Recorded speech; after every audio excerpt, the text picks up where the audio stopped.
There was a time at my lowest where I didn't want to be here anymore. I had lost my job. I lost my car. All the material things, like I said, society makes you feel like that you have to live. God was like, no, ma'am, this is not your story.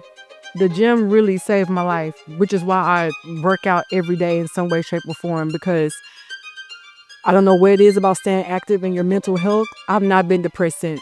And as women, we're conditioned to like just nurture and take care of everybody. And it's like, yeah, let me make sure I'm good before I start taking care of you. As a people pleaser, we pour so much into other people, and then our cup is empty. Yeah. And we just like,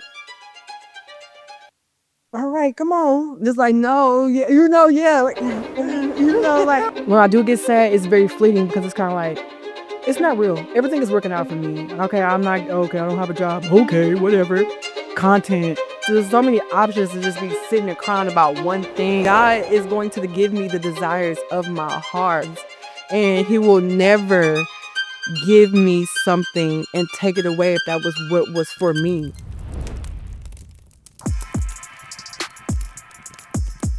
Welcome to Blessed Phoenix Podcast with Jamila Marie, and guess who I have as a guest today? I have Miss Nykol Harris, who is an actress and content creator and just all around amazing talent, which I'm so excited for today. So thank you so much. Thank you. This has been a very big blessing for you to come out. So Thank you. No, you already know I told you I was excited. So I thank you for having me, and even this is a big deal. Thank you. Thank you. Look at her looking fabulous. I wish you guys could see the shoes. I cut off the shoes though, because I was like, listen, I'm not to wear the same shoes every day. But those, like, she looks amazing if you guys are seeing her on camera. So if not, check it out on YouTube, because you guys got to see how this woman looks. She's beautiful. So anyway, we're going to get into it. Where are you from? I'm from Fort Worth, Texas. You from Fort Worth? From Fort Worth. So you've been here your whole life? My whole life. Really? Yeah. Okay. Definitely. And so growing up, like, did you always know that you wanted to be like on camera? I did. I did at a very young age. I usually it's so crazy. I give credit to like Raven and Martin, Yeah. but really it was Mary Kate and Ashley. It was like the It Takes Two movies, like just the dramatics of them, and just I was like, oh, that's so cool. So really, I was just inspired at a very young age. So Mary Kate and Ashley, that's so cute. And I still remember them to this day. Like, I'd be like, where are they now? No, seriously. Really? You know that. Yeah, the industry's piece hard, like especially for like young Yeah, actors. right. Yeah, So yeah.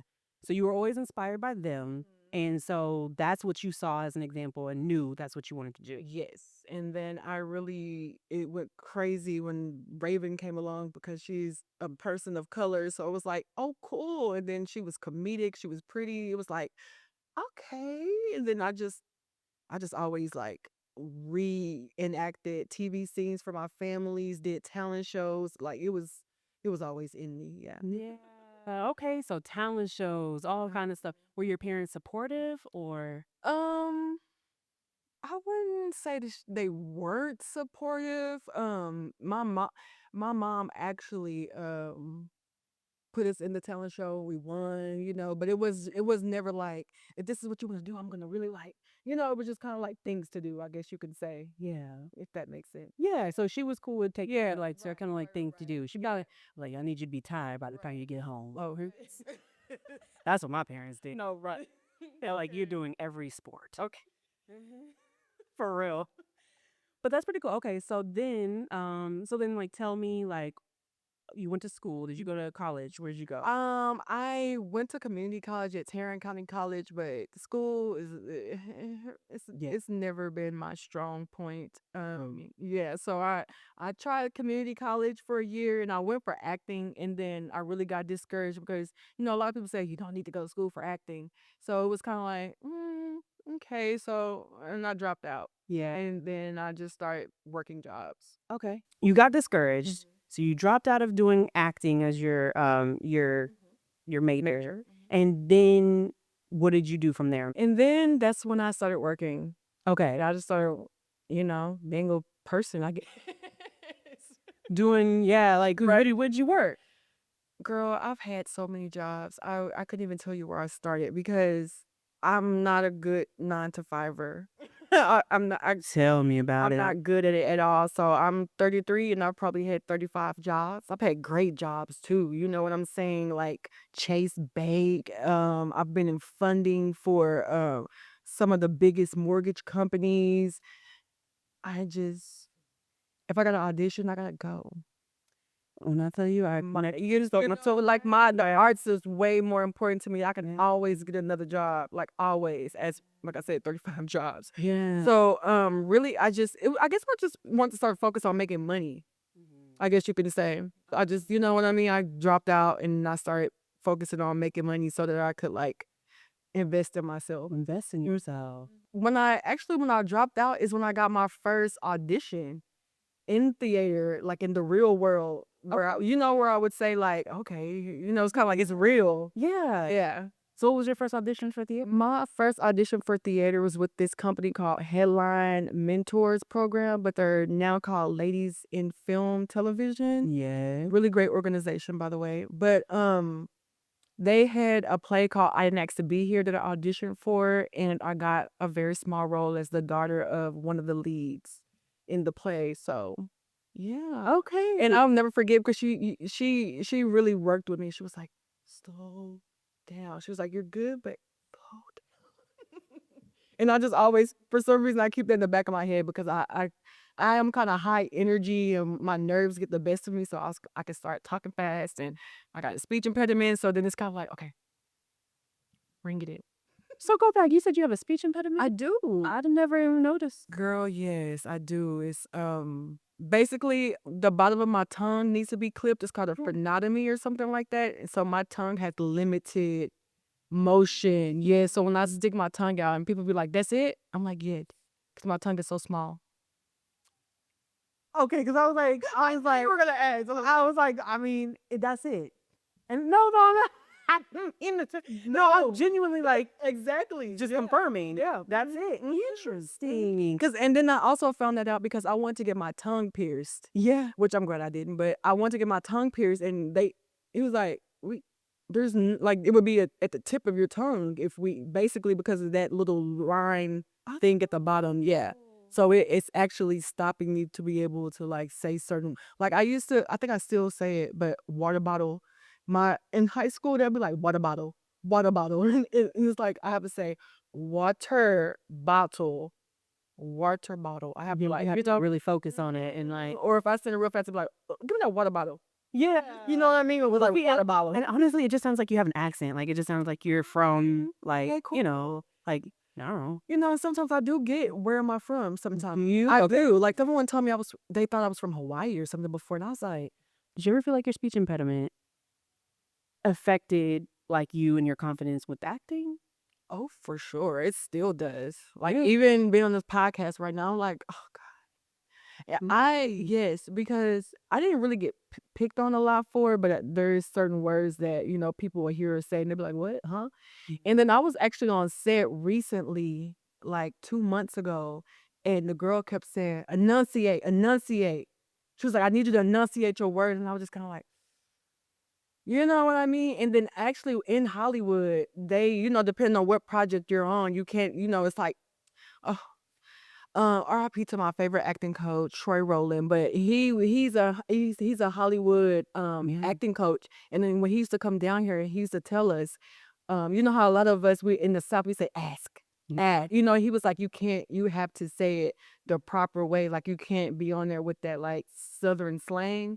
So, when it was happening, I understood because I'm like, if it, I even did a movie not recently, but I did a movie in the past with Charleston White, and it's a scene to where I'm in the bed with my boyfriend, and I'm like, I say something, and like, I'm like, oh, I wish I could have did ADR for that. I'm like, oh my God, that sounds so horrible. It's like, I was supposed to be saying, get out the bed, and I was like, get out the bed, like, I like ran into like one word, like.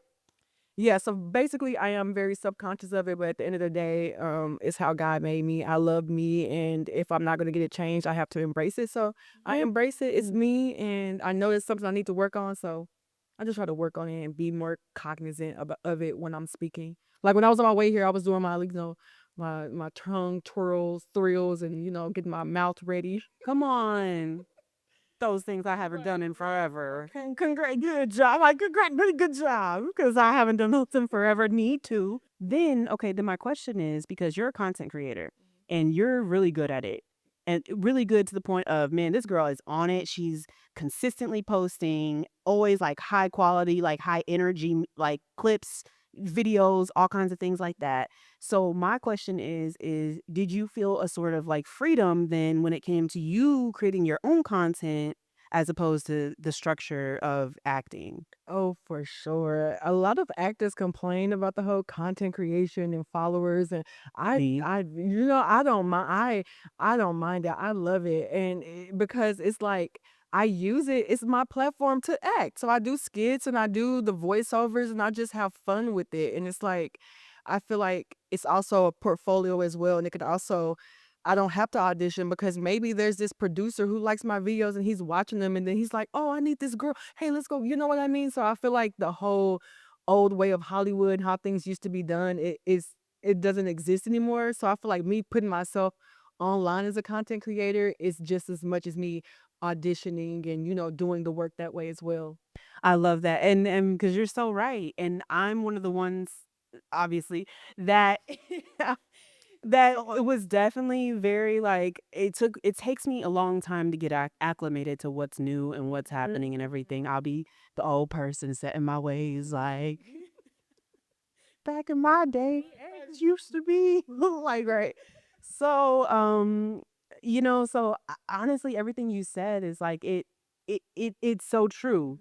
Because even as an actress, I always say I realized I didn't like the process of acting Mm-hmm. because I didn't like because honestly with especially being a newer actor, 90% of the stuff you're doing is auditioning all the time. You're memorizing the lines for the audition, turning on that camera or going into the audition, whatever it is, only to come back and sometimes not hear anything or to hear no, 90% of the time. So also seeing not really and back at the time not seeing certain roles that I wanted. It was always the standard same stuff and I wanted to do sci-fi and do all those other things and I wasn't seeing that many opportunities for it. So all that to say, I think that that's amazing that you jumped on that bandwagon quickly and really grew yourself because you don't have to now wait for a yes. It's like you Right. can do Right. like you said, it's like a portfolio for you because now it's like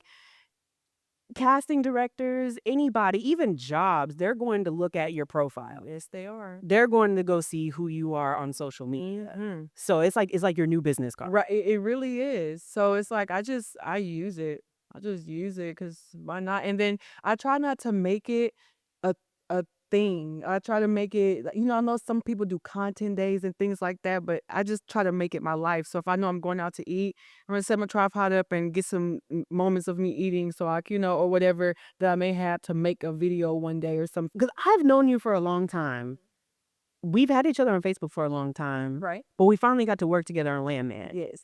And y'all, this girl was on it as far as her content. And so I loved how you told me at that time, like, it's just all about incorporating it into your everyday life and into what you do. What part does consistency play in you building your following? And yeah, and just really like giving advice and helping the people like with how to stay consistent. Um, my advice would be to create a schedule, which is something that I am doing myself because like you said, it's ever changing the rules and what's working, what's not working. And so what I think I'm starting to realize is working for me is having a schedule and kind of like posting with that every day. So maybe Yeah. 12, 3, and 5, or if you're going to post one a day, maybe 7 o'clock, and just using that same time every day to post and keep yourself accountable. I like to do series that keeps you accountable and that keeps you posting every day. So it's like if you got a 20-day series, you're like, hey, y'all, I'm gonna work for 20 days and y'all come to the gym with me, or I'm trying to build my biceps, just creating some type of series to keep yourself accountable. That can help because I have one going on right now where I'm trying to post a skit a day, which that keeps me like creative and like trying to do something and like, oh, this is coming, you know what I mean? So I would say that can help you stay consistent. That's a really good idea. Yeah. I have to say that because Mhm. I'm so the type of person that's I'm like doing a podcast. I'm like, oh, I could do seasons. Yes. So that helps me in my mind, but that would help me. That really make like open my eyes up for content. Right. Yeah. Like for right now, you could be having like some content of your behind the scenes for you. So you know that you can have like showing what you've been doing and how you can even do you setting up. And then you can talk about how you're doing this by yourself. And you don't have the people because I don't see people doing that. When we see the podcast, we just see the front and you see the camera, you just assume that there's probably like a whole team behind you, but not all the time. You know what I mean? So that could be content for you as well. Like your 30 days or 20, 15, 10 days. It doesn't even have to be a full month, but just a little series like, welcome to my life. I'm starting a new journey as doing the podcast. This is how I set up or, Right. yeah. So it's like you're just incorporating what you're already doing, but you're just setting your phone up just to get that content behind the scenes of it. Yeah, look at you. Am I having a consultant? Right. Thank you. Hey, thank you, consultants. Well, okay, no, I love that. And because I think sometimes like people like because you have to stay consistent, I think, to see any growth and honestly anything that you do. So I think sometimes, just giving, someone some like encouragement in that area and like how they can stay consistent, like definitely helps. Do you have like a why? Um, I should have a why. You mean for content or just in general in life? In general. In general? Oh, in general in life, I do. I do have a why. Do you want to share it? Um, okay, I'll share my why. My why is I I guess you say I don't want to share it is because I don't know how to explain it per se. So I'm gonna try to explain it. Let's hope it makes sense. My why is linked to my purpose. And my purpose, I feel like, is to help women in some way, shape, or form. And I was even told that by this random man that I was getting my hair done at this place that I've never gotten my hair done before. And he had asked me a question and he was like, you're meant to change the lives of women, right? And I was like, well, what do you mean? He was like, yeah, I don't know what you do. He was like, I don't know if you're a speaker or something. He was like, but you're meant to like, so I feel like my why is to be of service to women in some way, shape, or form, and children, is because I really have like a soft spot for women because I feel like society has really done a number on us. And I feel like we can nice girl our way into a lot of trauma. You know what I mean? And we can shame ourselves into a lot of trauma. And so I don't like that. And it's something that I'm working on within myself that I feel like once I really work through that I will be able to help others. You know what I mean? As I'm going. So and they say your why should make you cry. And yeah, that's yes. I used to be in network marketing and they say if your why doesn't make you cry, it's not strong enough. Your why should really be able to drive you every day and like why you wake up and do what you do. So even though it didn't make me cry, She was getting close though, y'all. I was because I am very passionate about it. I'm very passionate about children as well because I feel like they're very not they are very innocent and they are they say the children are the future, but really I feel like we are the future because the children are learning from us. You know what I mean? So yeah, my why is really just to be impactful and to be able to help change women and children's lives in some way, shape, or form. Okay. I love okay, I so know that was a lot. I'm sorry. no, that was perfect. Okay. No, because I wanted to go back. I had to write a note because I wanted to come back to something you said too. So I want to go all the way back when you said that man told you that in the stores. And Mm-hmm. did you accept it then? Like, what did you think about Oh, I that when you did. said it then? I did. When he said it then, I was like, Did you I feel like it was do that. confirmation? I did because I also dance. And dance really changed my life and helped me to love myself again. And so when he said it, I'm thinking about, oh, okay, the dance classes, like dance class, that's where it is. But then the more that I work on myself, I'm like, oh no, it's deeper than dance. Like dance is just an exercise, really, along the way. But I was like, nah, no, it's deeper than dance. So I definitely accepted it because there was just too aligned. Like I can't even tell you the place I was getting my hair done or who it was by. You know what I mean? Like, why did God call me to get my hair done by this person? Why was he there that day? Why did he feel the need to talk to me and tell me that? You know what I mean? So I definitely accepted it because it was too right. I don't believe in coincidences. Absolutely. Yeah, absolutely. So Because I'm like, because this man, you had never like no, seen him or anything like that. no, Do you think he was an angel?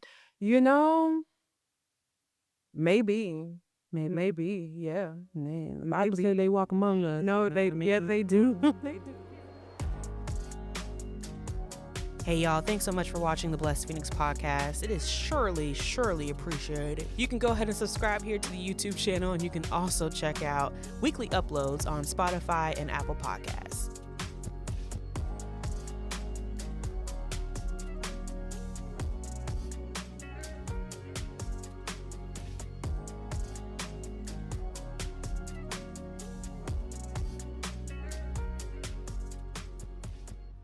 Oh, I have to go back to we can nice girl our way into trauma. Oh yeah.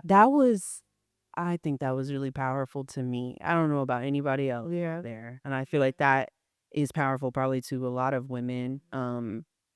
So I know I feel that way. So where did that concept come from? Like where did you, cause that sound like that should be like A name of a a company. name of a conflict, right? Like let's set that up. Right. Yeah, like where did that come from? I have okay, so during COVID, I experienced an awakening due to the George Floyd situation. I guess you can say I was kind of desensitized before then because of course we had a lot more black men losing their lives. But it was just something about that George Floyd situation. And the man that I was dating at the time, he was very like, this is our land. He was like mad, and I don't like that I couldn't, like, yeah, this our land, like I couldn't have a conversation and, agree because didn't understand what he meant by it's our land, you know what I mean? Because I'm like, oh, we were slaves. Like, well, how's it our land? But I'm not going to ask or tell him that. Right. So from that situation, I really just started deep diving into knowledge and just learning things, unlearning things, and realizing like a lot of the things that we've been taught are not true or embellished or you know what I mean? So I just went on this journey and from black history to femininity, and once I got to the femininity is when I understood how we have been conditioned to just kind of like be a certain way. And I started journaling. It's like there was different journal prompts that I would like find or come up with, and I would just ask myself questions like, who told me that? Why do I feel that way? Do I agree with that? You know what I mean? Like, and I just started asking myself questions. I was like, okay, I don't agree with that. Like, you know what I mean? Like even something as simple as, you know how you have your legs crossed right now? I'm not gonna do it, but I have a dress on. But it's actually better for us to be able to freely open our legs because like the air and just, life, like being like this, that takes a lot. Like it's a lot of energy. But uncross your legs right now, and I bet you'll kind of feel maybe like a little, how you don't feel as tense or the need to like be closed in. You know how because they teach us to be these proper prim and do this, and they tell us to do all these things as girls, and it's like why?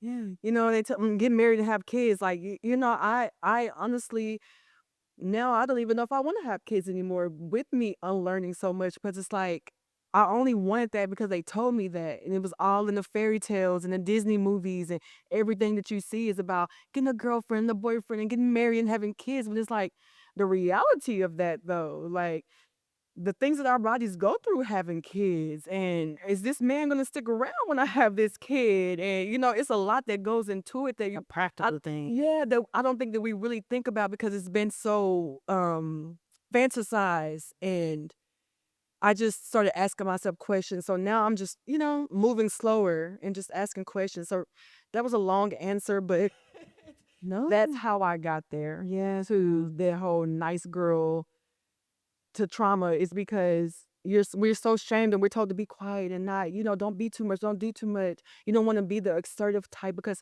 oh no, women are not supposed to be assertive. Be quiet, stay in your place. Yeah. And let a man do it. The man is the leader. Yeah. But really, we are the leaders. We have the children. The children look to us. People look to the women. The men need us. Sometimes we gotta come on, do it this way. Not, you know what I mean? Shut the door all the way. Like we just have to like kind of give them a little push. Yeah. And so within learning that, when I see it in other women, it's like, oh, that's that nice girl. Like even something as simple as wigging on lime, and women will be like, oh, excuse my nails, excuse my. Why do we do that? So my nails are not done right now. Okay, I don't have to excuse. Anyway, so how y'all doing today? Like why do we? You know what I mean? Why do we do that? Yeah, excuse me, y'all. I'm in my bonnet. So you're in your bonnet. Do you be you? Why do you feel the need to apologize for that? So it's just those little things that I see in women, that we feel like we can't take up space. And one of my favorite artists that I listen to, her name is Toni Jones. She has a song called Take Up Spaces. And that's something that I listen to, I incorporate in my dance classes because we have to take up space. Like this is our world too. So if I need to get right there, then I need to get right there. Excuse me. I'm not gonna sit and wait and let her do her thing. No, excuse me. I got somewhere to be. Yeah, I'm gonna get that right there. Thank you. I can still be kind, but I can still be assertive. I can still be ambitious, and I can still be a woman that knows what she wants and still be feminine and soft and all the things. That's real. That's real. And I feel like you're over here preaching to me. Seriously. Yeah. No. I want you to. Okay. I want you to. Because yeah, I mean I definitely think that I have that. Yeah. Always apologizing, not just being confident to take up space unless it's on stage. That's different. Right. But that's different. But like in the world, in doing all these little things. You at just the said groceries. something. What? I'm sorry. You just said something. No, go ahead. Because you said on stage. Yeah. But that's the thing as well. Life is a movie. Yeah. And every day you're like living on this stage. And it's like if you take that stage energy into everyday life of like whatever character you're playing, like own that. Like you're a character every day. You have to think about like there's a camera following you every day watching your actions. You know what I mean? So sorry when you said that. I'm like, it's the world is a stage. You're right. And I'm sorry, I didn't mean to cut you off. no, that's okay. No, because that's very true. That's very true. I always like how also I've always like heard online people say like have your own theme song, like walk to your own theme song. Main character energy. That's hashtag main character.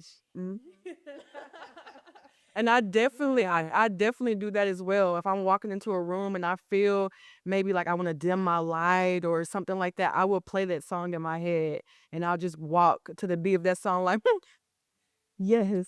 If nobody could be looking at me, but hey, it's my world. Hey, girl. You know what I mean? Like you really do. You have to turn that theme song on your head, just ignore the world because really we think people are like paying attention and watching us, but people are really in their own world. And like as an avid people watcher, like I watch people in their cars. I'm just like, girl, I'm watching y'all whole conversation. Y'all don't even see me. People don't pay attention as much as we think. And even if they do, they kind of like look and then they go on about their business. So it's like, who cares? Yeah. You like exude confidence. For real. So I'm like, and then even like I said, like when you are on set or wherever you're out anywhere and you're just pulling out the camera to go ahead and record and stuff like that, like, but also as a whole, like even with you dancing and everything like that, like, is there anywhere else you feel like you're drawing from for your confidence? Like, how did you get this way? How did you get this confident? Honestly, How'd you do it? I did it, I've been on a self-love journey, you can call it self-love, you can call it decentrament, you can call it self-sovereignty. There's so many names, but I really feel like it's all enveloped in one. It's like a healing wellness journey. But I started with the dance classes. When I told you dance class changed my life, it was one Valentine's Day that I was letting the world get to me. And it was like, oh, it's a day of love. I'm single. Look at all the couples and look at all the things, and I'm alone. And I was like, I don't like this. You know what? I'm going to do something that I actually used to love to do, which is dance. I used to want to be a dancer as much as I wanted to be an actress. But back then, being thick or big or plus size or whatever you want to call it was not in. It wasn't accepted. You didn't really see a lot of women like that. And then um, I think it was like the Diddy show, Making the Band, one of the dance shows or something like that, and it was a thicker girl on there, and I could just saw the critique and just the extraness that she had to do, and I was just kind of like, ooh, I was just like I was just like, it was just too much work. Excuse me, it was just too much work, and so I started going to the dance. I went to a dance class on February 14th, Valentine's Day, and I was like, oh, I like this. Even though it was a bad class, I still enjoyed dancing. And so I found a different teacher from there, which she was amazing. She basically teaches like self-love and the sensual and all that. And I started taking her classes every week. It was that I started going on dinners by myself, like self-love dates. I love that. Yes, I romanticizing my life. Sometimes I put heels on and I cook breakfast and I turn my music on. Yeah, just doing little things to romanticize my life. And thinking about all the things that I would want a man or somebody else to do, and I try to do those things for myself. You know what I mean? And those things built confidence. I do mirror work, which means I look in the mirror and I say affirmations to myself. I'm amazing. I'm beautiful. I'm a leader. I can do this. Everything is working out for me. I say affirmations in the mirror. Um, I meditate. After I read like a scripture in the Bible, I will meditate on it and see how I can apply that to my life. Just all different type of things that help me to believe in myself, really, and to know that, like, and I feel like once you do that work, the confidence just kind of comes, because it's kind of like, I'm me. I believe in myself. Like, oh, I go out to eat, I do this, and I don't need people. Like, I'm not looking for validation outside myself. It just kind of comes. Yeah. Honestly, so. So then go back to when you weren't confident. Mm-hmm. What was it? Do you think, like, were there external factors that were affecting your confidence? Like, what was it that you were dealing with? I was dealing with my weight. You're dealing with what society says that you should look like, act like, be like. Really, that's the main thing, is the whole societal pressure to just, have this or do that. And this means that you're successful. And this means that you're beautiful. And it was just like all of those things. And then I guess within unlearning that and letting it go and not caring, like, okay, you don't like my outfit, you don't like my outfit. Or you know what I mean? Like, I'm not trying to look cute for you.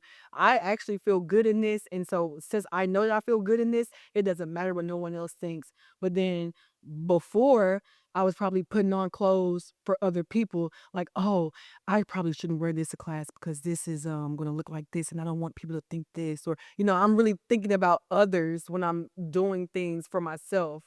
So, Would you say you were a people pleaser? oh, definitely. Ooh, Really? definitely a people pleaser. Yeah. I still have some left in, some sprinkle left that I'm still working on, but I definitely was a people pleaser for sure.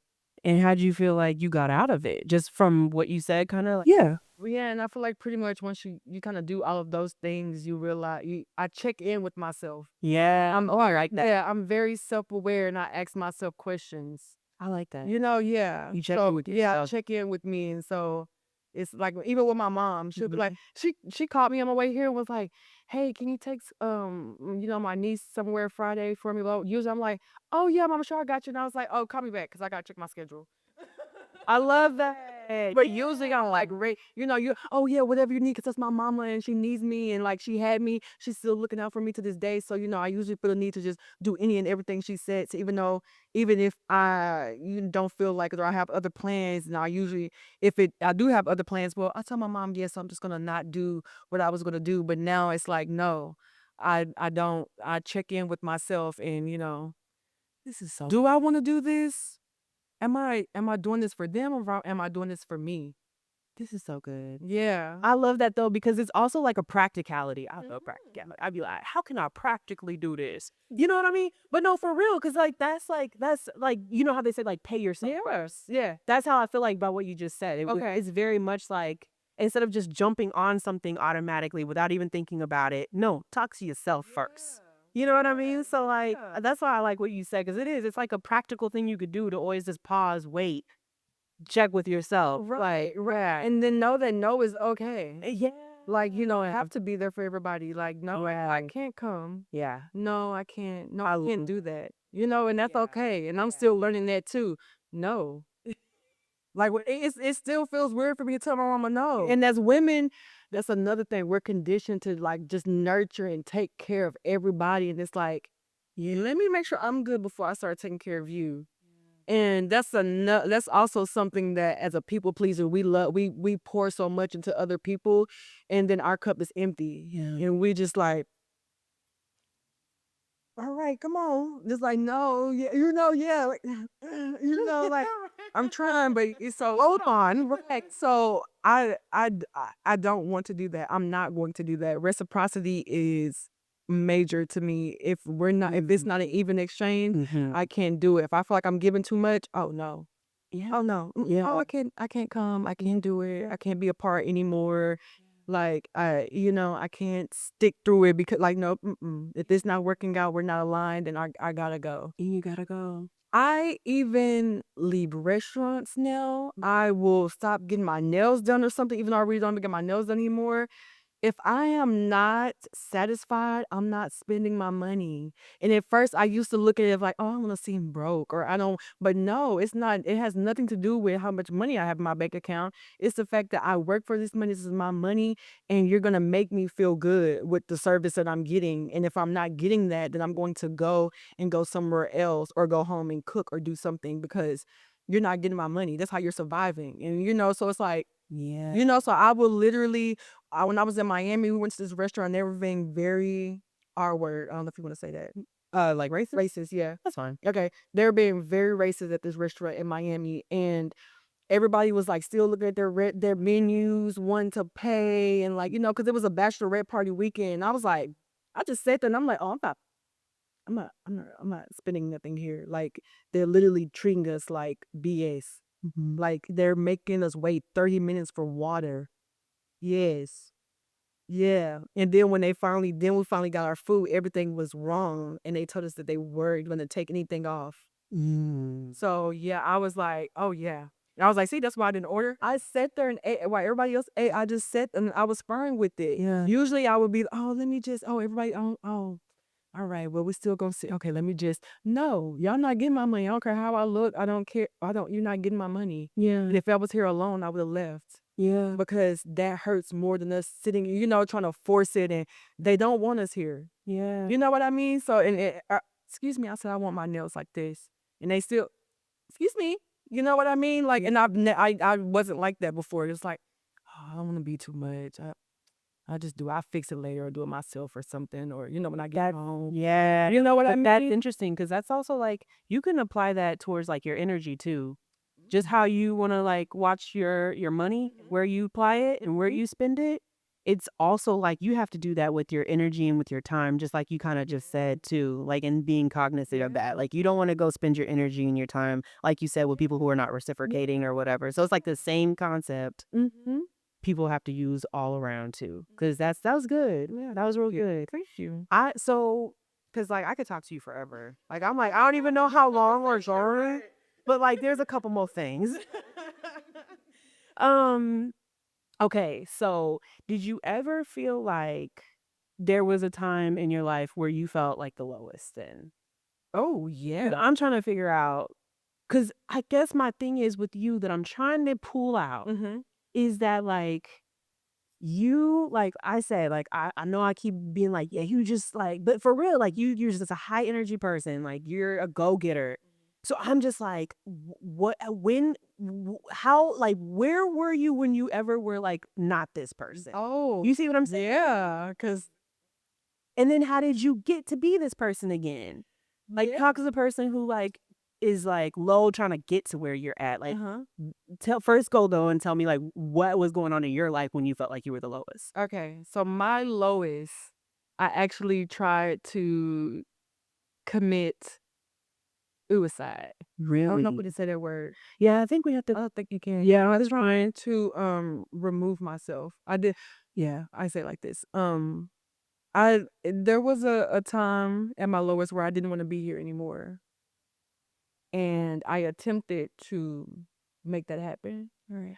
Um, and at that time, I had lost my job. I lost my car. You know, all the material things. Like I said, society makes you feel like that you have to live.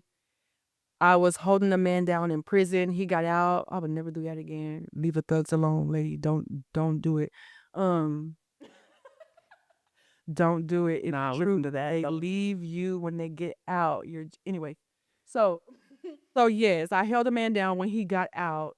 Of course, he left me alone. I really like thought I got caught up in the prison talk, even though I promised myself that I wouldn't get caught up in it.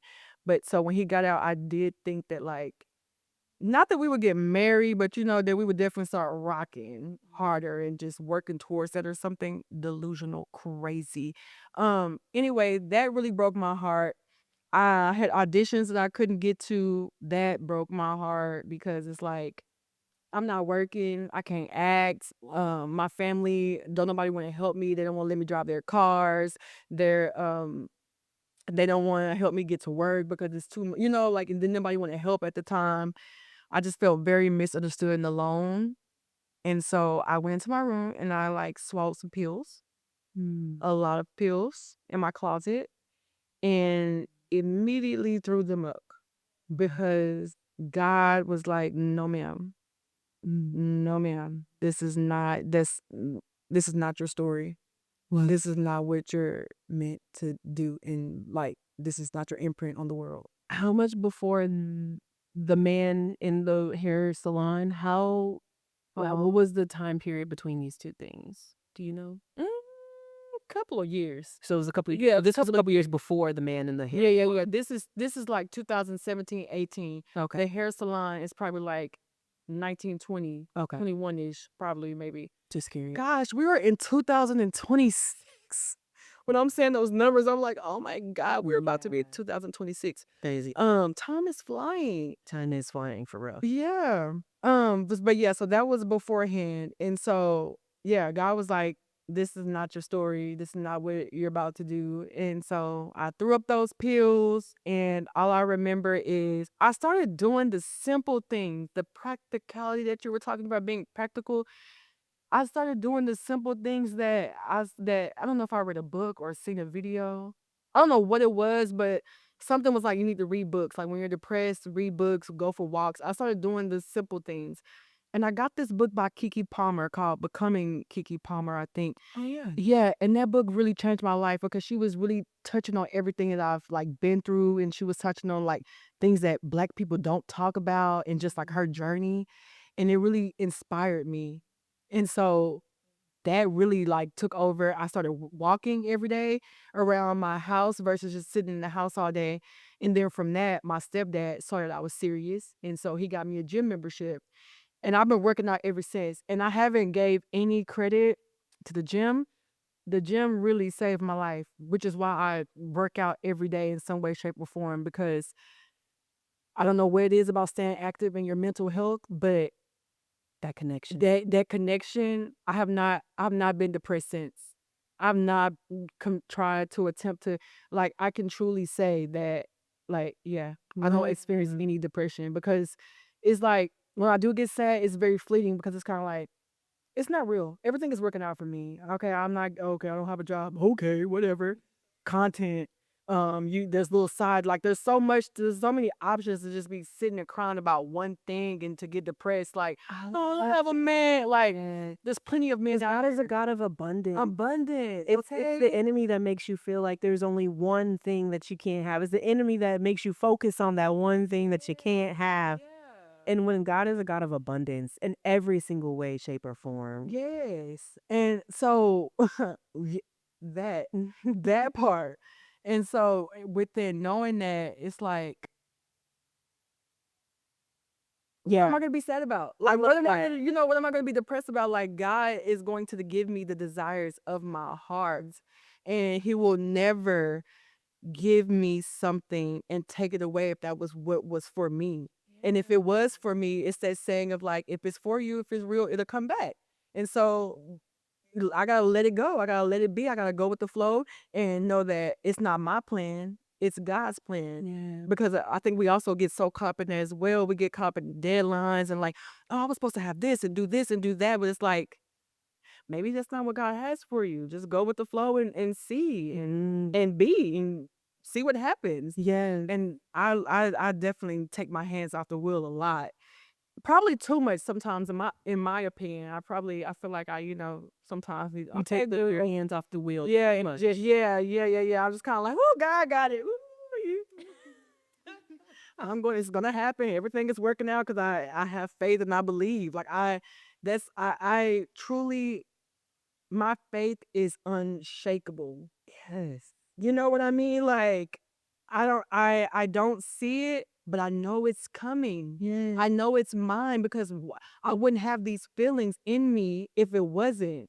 I wouldn't have these, God wouldn't have given me these thoughts if I wasn't supposed to have it, if I wasn't supposed to experience it. How did you get to that place of just that much faith to the point where you just you can take your hands off the wheels like that?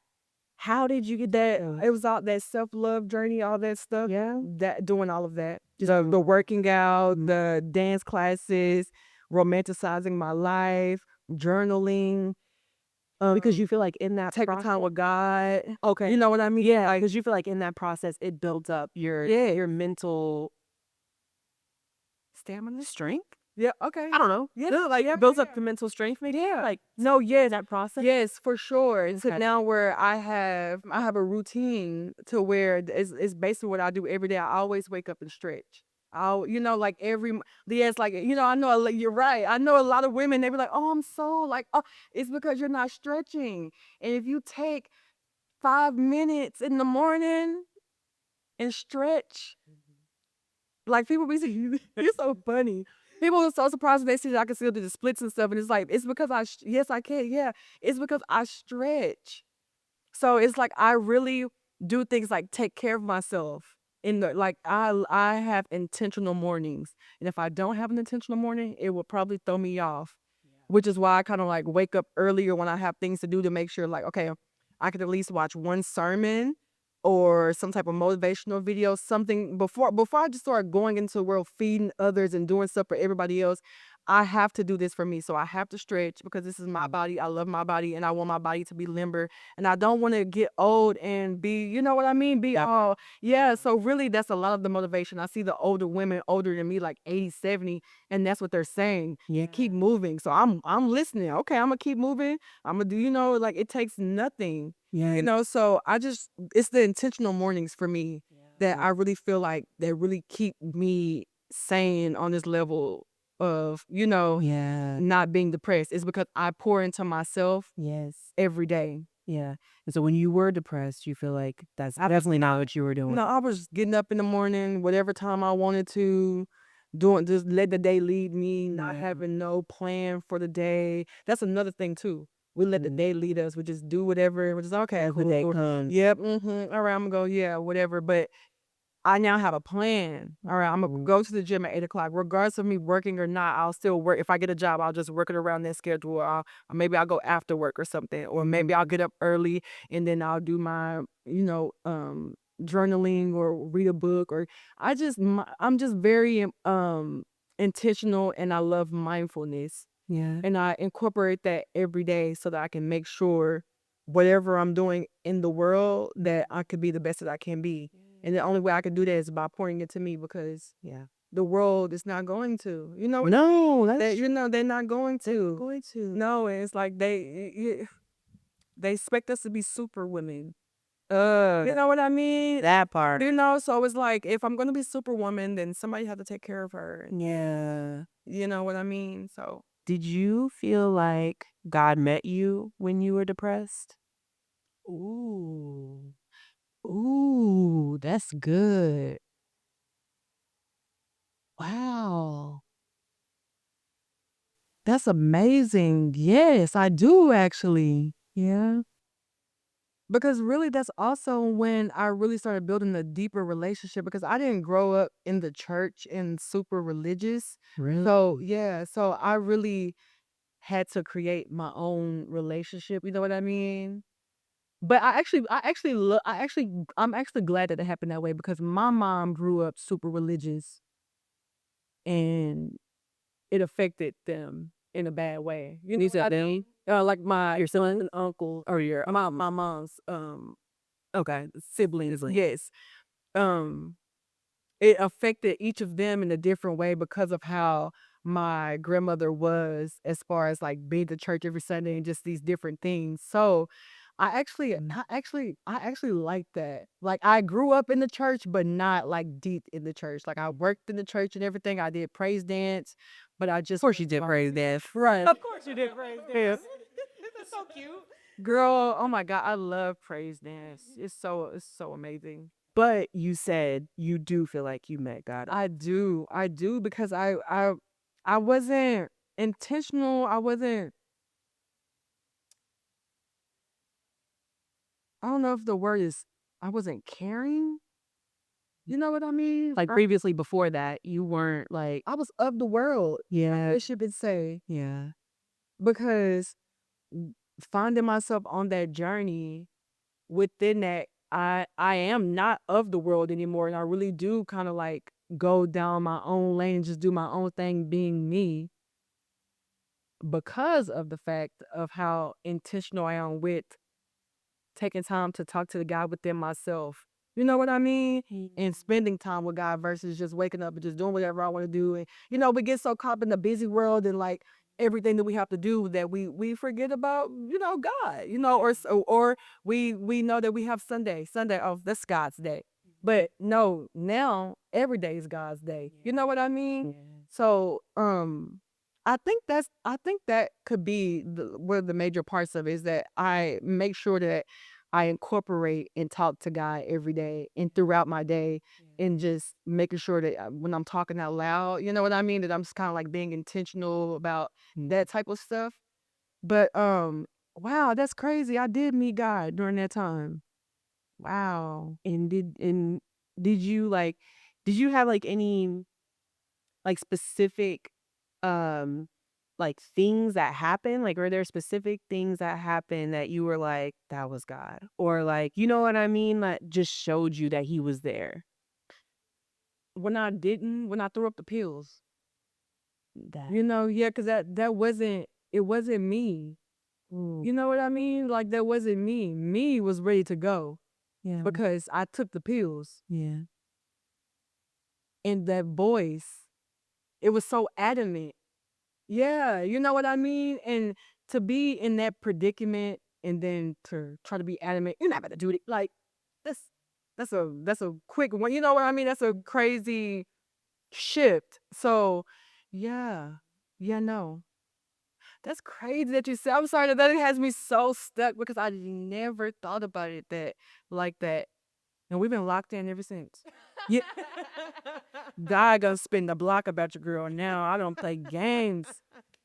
Love it. Yes, yes, yes, yes. I love that. And then in that time, were you in your word a lot? Like, were you in the Bible a lot? I was, actually. I was. Yeah. I was. Okay. So that's when you were studying scripture. You were Yeah. learning about who he is. Yes. Yeah. Everything. And then Tony Evans has a book called The Power of the Names.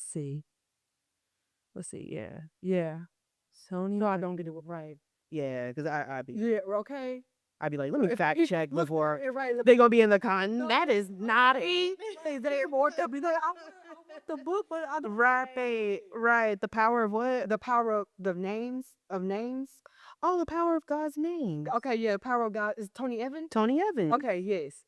Yeah. All right. So yes, and I read that book to where he breaks down like the difference between Jehovah and Yahweh and all, and it really helped me to understand God on a different level. I wouldn't say I don't know if it would be more scientific. I don't know. I don't know, but it helped me to understand. Yeah. No, I'm definitely gonna have to get that because I've never heard of this one. It looks like a good read. It's a good read. It really is. I'll definitely link that in the description below for people, but I think that's amazing. Hey, thank you so much for listening to the Blessed Phoenix podcast. You can go ahead and subscribe here to our YouTube channel and also check us out on Apple Podcasts and Spotify as well for weekly uploads.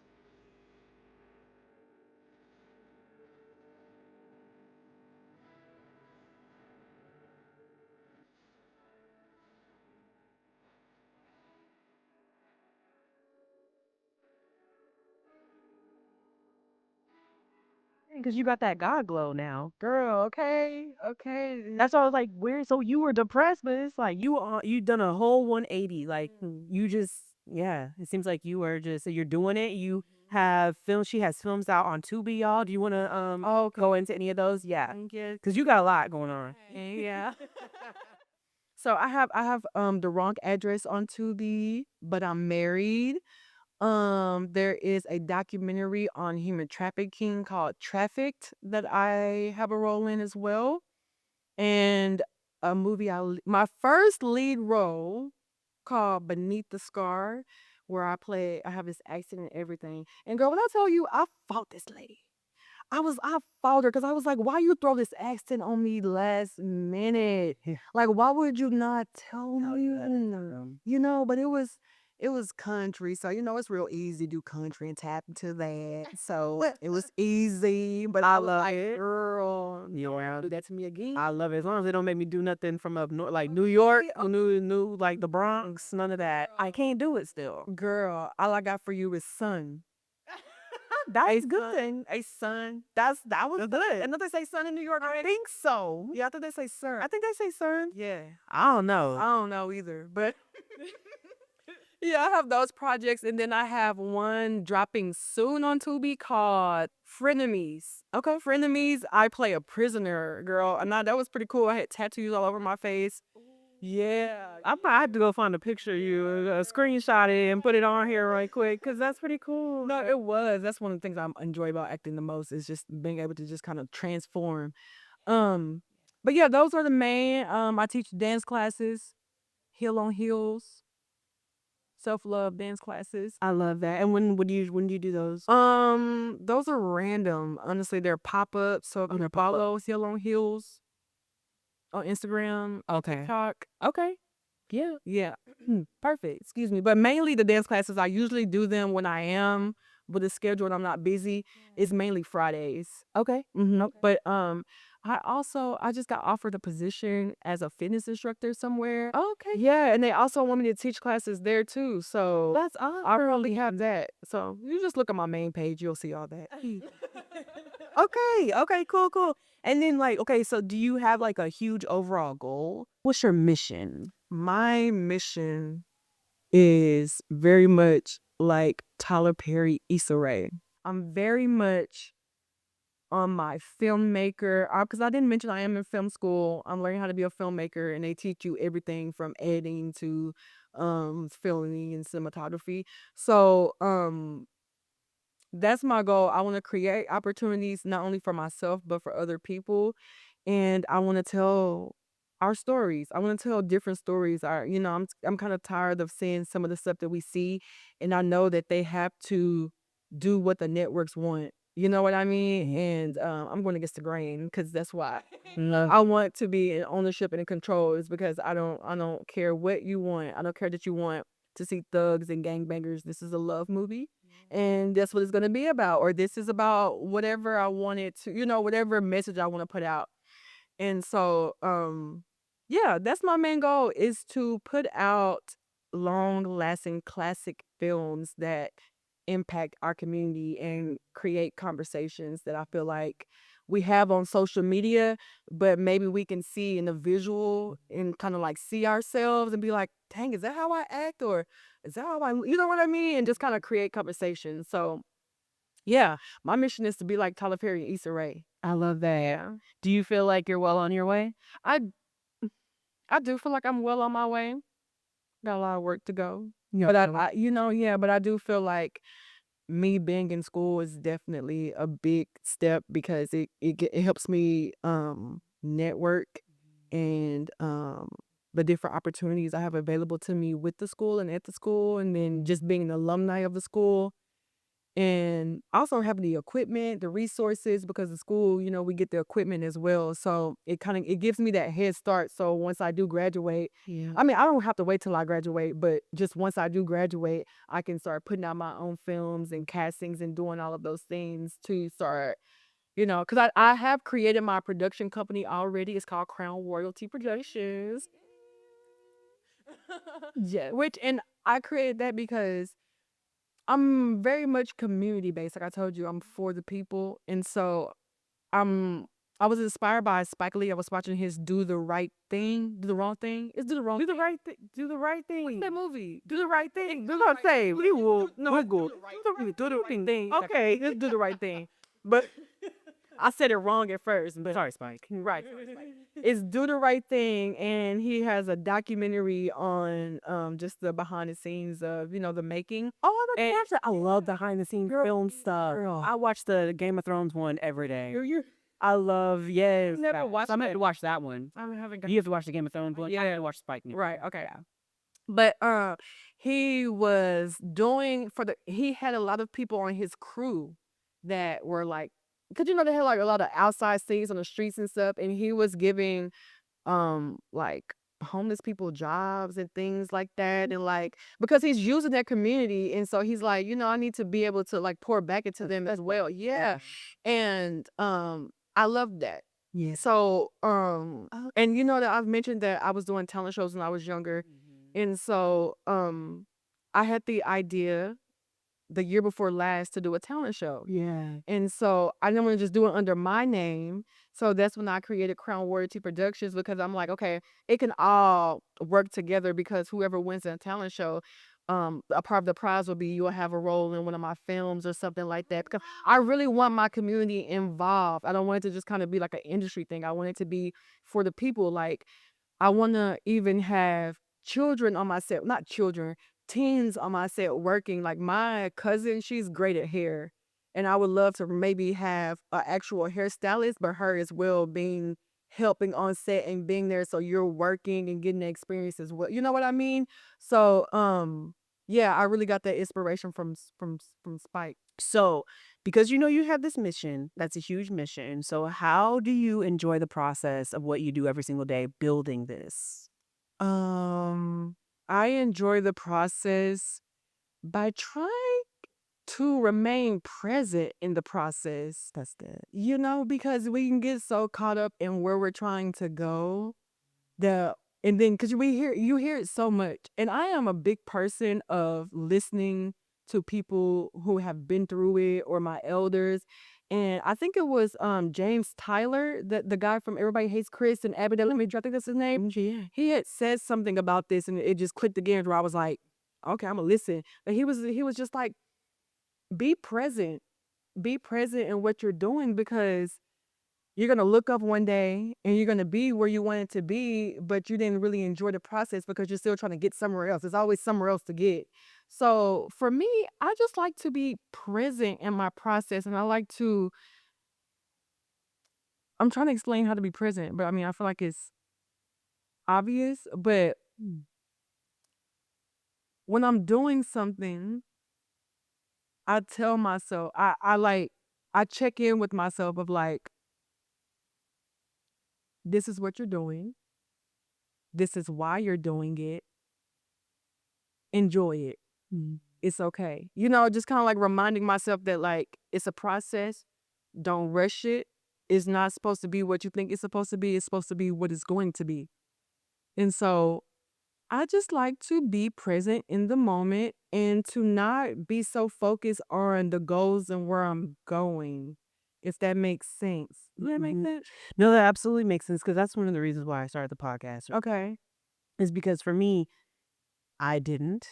I wasn't present. I didn't enjoy the process. Like I was telling you, I was just like shooting out auditions, doing whatever. Okay. I learned that I enjoy the process more of producing, but I always had these big goals in mind. Okay. And then I'll be down because I wasn't there at those goals. Yeah. So that's why I started the podcast because I was like, I want to talk to artists and entrepreneurs about how do they enjoy the process because at the end of the day, like he said, like James Tyler said, I mean, at the end of the day, you want to be present for it. Like all these days, you know, I guess what I'm trying to say is like all these days that go by, it's kind of sad to always be in a state of just unhappiness because a goal had been met. Like that sucks. That just sucks to live that way. You know what I mean?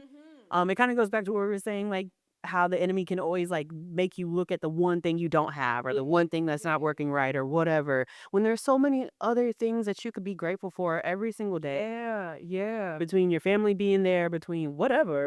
Yeah. The fact that you're breathing. The fact that you're You breathing. got a roof over your head. My dad is homeless, so that's being grateful to just have a roof over my head is something that's easy to me every day because I think about where my dad is. You know what I mean? Wow. So yeah, sorry not to just throw that in there like nothing. Right? You need to keep going. Dad, look, get back. It's rolling. That's that.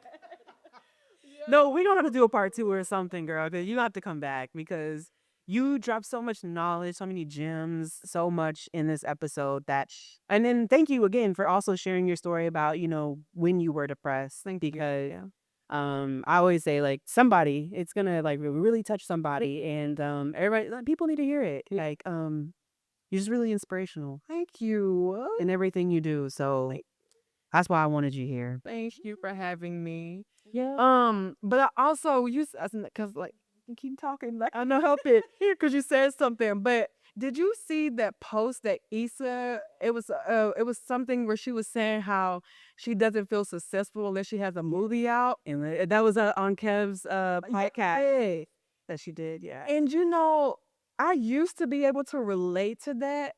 And when I heard it, I actually felt very sorry for her because I'm like, you're Issa freaking Rae. Why do you need to have something on air to make you feel successful? You're Issa Rae. You have a wine out. You have a successful show on a network, 2 successful shows, whether they were canceled or whatever happened. Like, your name is big. People are like inspired to be who you are. And because you don't have something on TV, you don't feel successful. You are success. Like you're the reason why we said we're rooting for everybody black. You know what I mean? So yeah, I was trying to get that shirt. They sold out. So, it's crazy. And I feel like it also kind of goes along with that whole enjoying the process and just enjoying being in the moment in life of like not worrying so much about these goals and where you're going and these certain accolades, because once you get them, it's kind of like, okay, It's fleeting. like, yeah, okay, you get an Oscar. All right, cool. Yeah. Now what? And then you hear the stories now about how the Oscars don't do what we think. You think that, oh, now I have an Oscar. Oh, now I'm gonna get these roles and now everybody's gonna love me. But really it's crickets. It's really like harder because now that you have that, you know what I mean? So it's like we have to stop letting the outside validation and outside things control and define us because it means nothing. It means nothing. When you really like when I think about it, I used to dream of being on TV.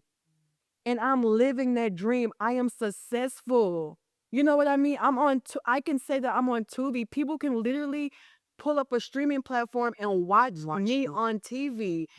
Back then, that was so far-fetched. You know what I mean? That was so far-fetched because of Hollywood and how things were. But now we have streaming platforms like Tubi and where they're allowing indie artists and content creators to produce and put themselves out there. You know what I mean? So it's like, to hear her say that she's not successful, she's still raised, yeah. And I'm at my level, and I'm like, I'm successful. Like, oh, come on. I am. Yeah, I'm successful because I don't need a car. I don't need a house to tell me I'm successful.